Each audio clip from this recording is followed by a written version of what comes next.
must be thinking the NDC has beaten you to it, right? Because the constitutional injunction is that you do free education for the secondary and then tertiary progressively free. So they are saying, yes, you have sort of completed. That's how they want to say it. They don't want to say you take all the credit for starting free SHS. They started somehow and you have completed that program, so to speak. So now that is a policy. But you need to move the next step. And we have been practicing this constitution for far too long. This should have happened long ago. So they are now introducing their progressively free agenda to higher learning. What do you say?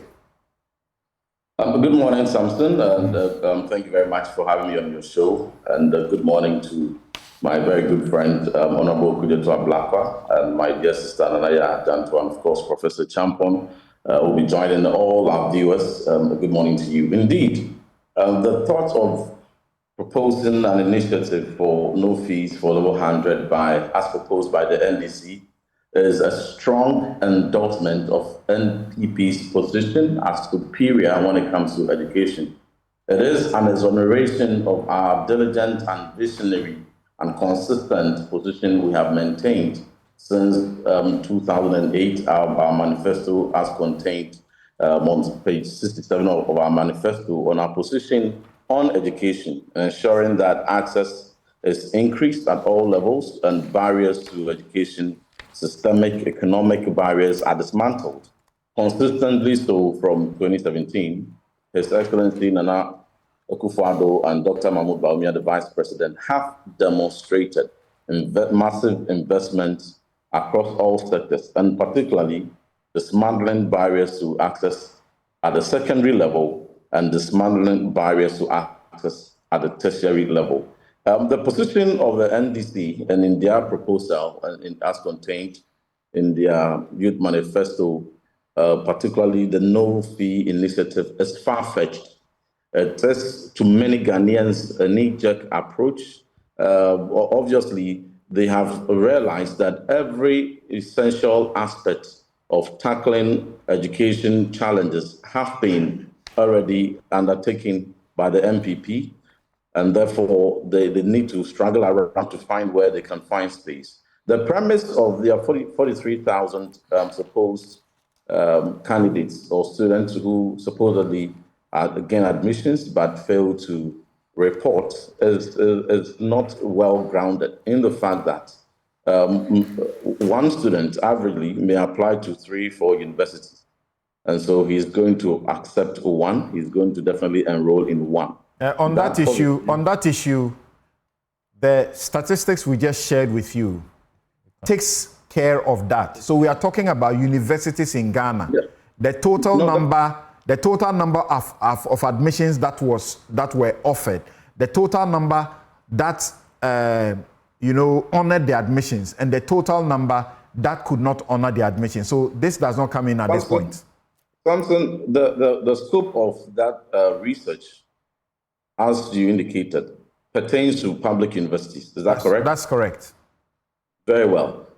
Thousands of students would apply for spaces in universities, public, private universities.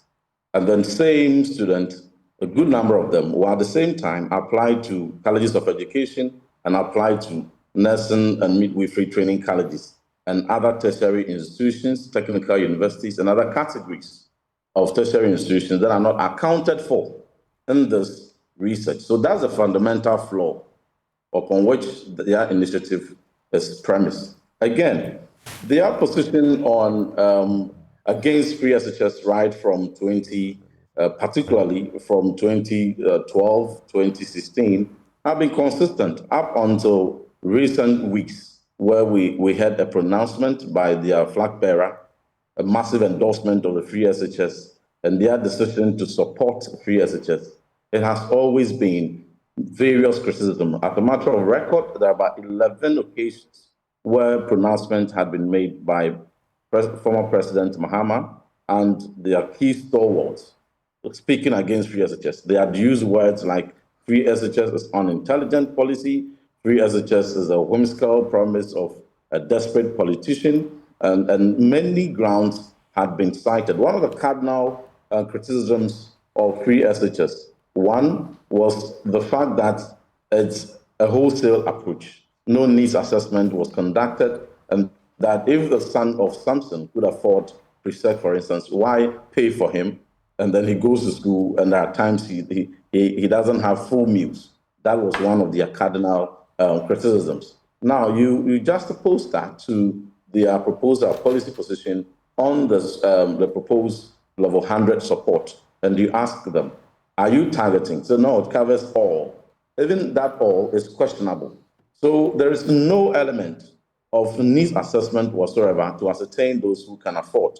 And to, in that principle or that policy position they use to criticize free SHS, to be able to identify the real people who may be in need. When you interrogate the 43,000 further, if it's ascertained that there's 10,000 who drop out, truncate their education because of cost, you have failed to identify those. And your policy is not going to target them, but it's going to be a blanket one, which flaws your position. Again, public universities is just a component of the many institutions at the tertiary where thousands of students enroll.